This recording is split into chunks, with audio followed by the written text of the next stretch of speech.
नमस्कार, मी जगदीश. जय महाराष्ट्रमध्ये आपल्या सगळ्यांचं स्वागत. महत्त्वाच्या शहरातील महत्त्वाच्या बातम्या पाहूयात वेगवान स्वरूपात.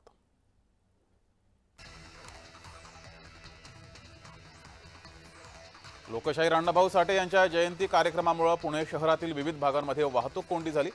शहरातील अनेक भागात ध्वनी प्रेक्षेपक लावल्यानं रस्ते बंद होते. तसंच भवानीपेठ ते मार्केट यार्ड चौकापर्यंत जवळपास 4 किलोमीटरपर्यंत वाहनांच्या रांगा लागल्या होत्या.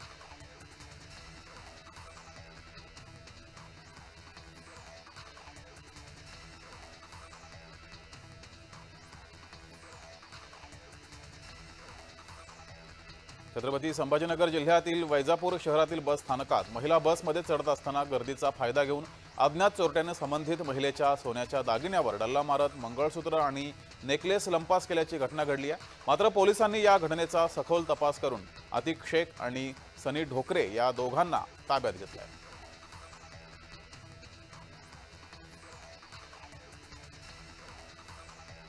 समृद्धी महामार्गाचा चौथा टप्पा महिन्याभरात सुरू होणार असल्याची माहिती पालकमंत्री दादा भुसे यांनी दिली आहे. चौथ्या टप्प्याचं काम युद्धपातळीवर सुरू आहे. सप्टेंबरपर्यंत चौथा टप्पा वाहतुकीसाठी खुला होण्याची शक्यता वर्तवण्यात आली आहे.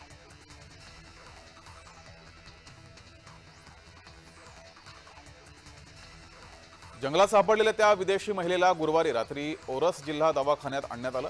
सदर महिलेवर गोवा बांबोळी येथे उपचार केल्यानंतर तिच्या प्रकृतीत सुधारणा झाल्यामुळे पुढील उपचारासाठी सदर महिलेला सिंधुदुर्ग जिल्ह्यातील जिल्हा रुग्णालयात गुरुवारी रात्री उशिरा आणण्यात आलं. त्यानंतर जिल्ह्यातील डॉक्टर पाहणी करून पुढील निर्णय पोलीस आणि आरोग्य यंत्रणा घेणार आहे. मात्र याच प्रकरणामध्ये अद्यापपर्यंत पोलीस कोणतीही माहिती देत नाहीयेत. तामिळनाडू येथे 2 दिवसांपूर्वी पोलिसांची पथकं वेगवेगळ्या भागात तपास करत होते, तर एक पथक गोवा येथे तपास करत होते.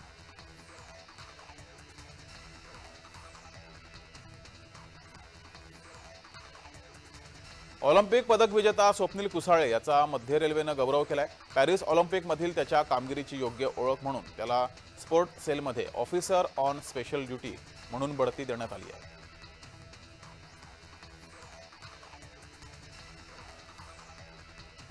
वादग्रस्त प्रशिक्षणार्थी IAS अधिकारी पूजा खेडकरनं परदेशात पलायन केल्याची चर्चा सुरू आहे. दिल्ली सत्र न्यायालयानं अटकपूर्व जामीन फेटाळल्यानंतर पूजा खेडकर परदेशात पळाल्याची चर्चा आहे. केंद्रीय लोकसेवा आयोगाची फसवणूक केल्याप्रकरणी पूजा खेडकरवर अटकेची टांगती तलवार आहे.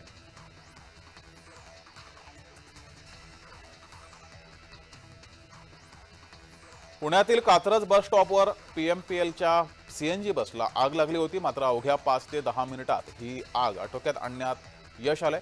यामुळे मोठी दुर्घटना टळली आहे. कात्रज अग्निशमन दलाला यश आलंय.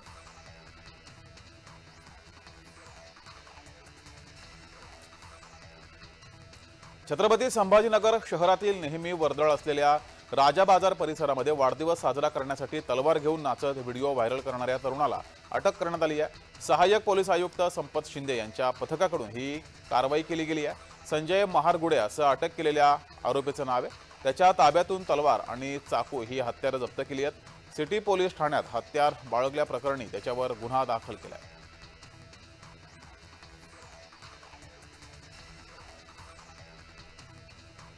अमरावती शहरात नव्यानं 6 कोरोना पॉझिटिव्ह तर 1 रुग्ण स्वाईन फ्लूचा आढळल्यानं आरोग्य यंत्रणा हादरली आहे. संत गाडगेबाबा अमरावती विद्यापीठाच्या प्रयोगशाळेतून प्राप्त झालेल्या नमुन्या चाचणीच्या अहवालातून ही बाब समोर आली आहे.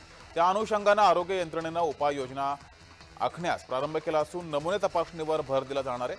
हल्ली पावसाळा असल्यामुळे वातावरणातील बदल आणि साथरोगांची लागण मोठ्या प्रमाणात होत असल्याचं वास्तव समोर येत आहे.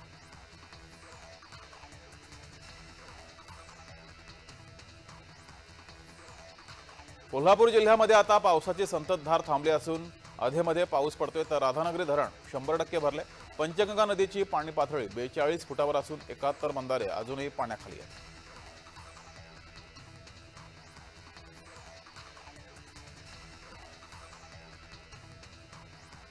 अमरावती शहरात 6 चारचाकींच्या काचा फोडल्यात. ही घटना CCTVत कैद झाली आहे. अमरावती शहरातील परांजपे कॉलनी तपोवन परिसरात हल्लेखोरांचा रात्री हैदोस असतो. अशा प्रकारे नागरिक यानंतर तक्रार करतायत. पोलिसांनी या अज्ञात हल्लेखोरांवर गुन्हा दाखल केला असून आरोपींचा शोध सुरू आहे.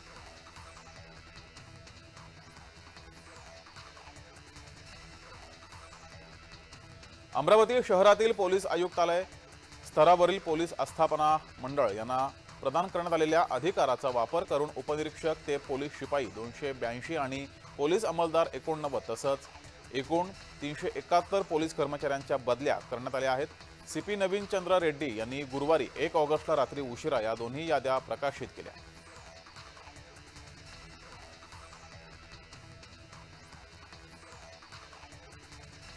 खड्डे बुजवा नाही तर पुणे पोलीस गुन्हा दाखल करणार आहेत. पुणे महानगरपालिकेच्या अभियंता ठेकेदार यांच्यावर गुन्हा दाखल होणार आहे. पुण्यातील 317 जंक्शनवर तब्बल 544 खड्डे आहेत.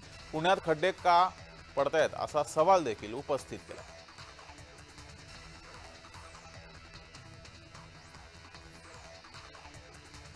मद्यधुंद अवस्थेत चारचाकीच्या खिडकीला लटकून केलेली स्टंटबाजी तरुणाची अंगलट आली आहे. स्टंट वेळेस चारचाकी दुसऱ्या गाडीवर आदळून सूरज जमान साव हा जखमी झालाय. त्याला अटक सुद्धा करण्यात आली आहे.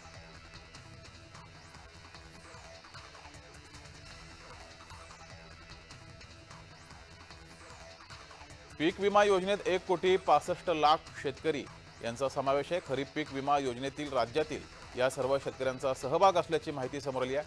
खरीप पीक विमा नोंदणीत गेल्या वेळेस पेक्षा 6 लाख शेतकऱ्यांची घट झाली आहे. 1.10 कोटी हेक्टरवरील पिकांचा विमा उतरवण्यात आला आहे. 1 रुपयात विमा काढता येणार असल्यानं राज्य सरकारला प्रीमियम म्हणून जवळपास 4,725 कोटी रुपये भरावे लागणार आहेत.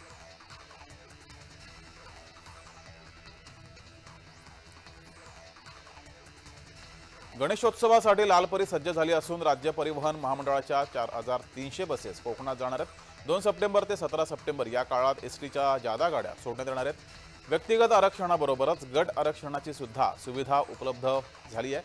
मुंबई, ठाणे, पालघर या विभागातून या जादा बसेस सोडल्या जाणार आहेत.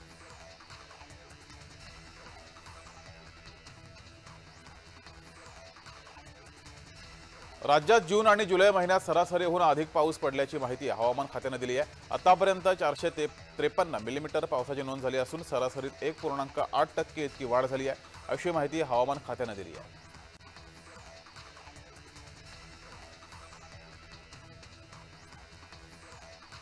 अमरावती जिल्ह्यातील दर्यापूर तालुक्यातील वडनेर गंगा येथे युवकानं चक्क ग्रामपंचायतमध्ये विष घेतल्याचा प्रकार समोर आलाय.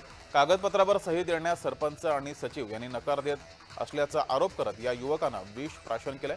अमर वानखडे असं युवकाचं नाव आहे. अमरनं घरकुलाचे कागदपत्रावर सही मागितली, मात्र त्याला नकार मिळाला. त्यानंतर चक्क ग्रामपंचायत कार्यालयात त्यांनी विष प्राशन केलंय.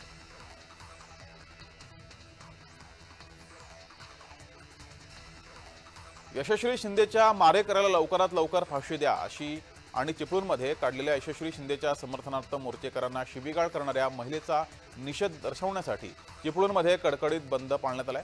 चिपळूण अधिक खेडी बाजारपेठेमध्ये सुद्धा हा बंद पाळण्यात आलाय.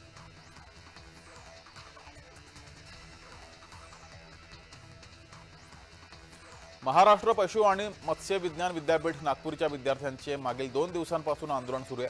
2023 साली माप्सू अमेंडमेंट ऍक्ट लागू करण्यात आला, तो रद्द करण्यात यावा या कायद्याअंतर्गत खासगी कॉलेजला मान्यता देण्यात आली. या ऍक्टमुळे राज्यात पशुधन संख्या 6,30,00,000 इतकी आहे. यासाठी लागणारे 6,600 पशुवैद्यक लागतात. संख्या 11,107 पशुवैद्यक रजिस्टर आहेत. अगोदरच ऍक्सेस असताना अधिकचे पशुवैद्यक का असा सवाल या आंदोलकांनी उपस्थित केला.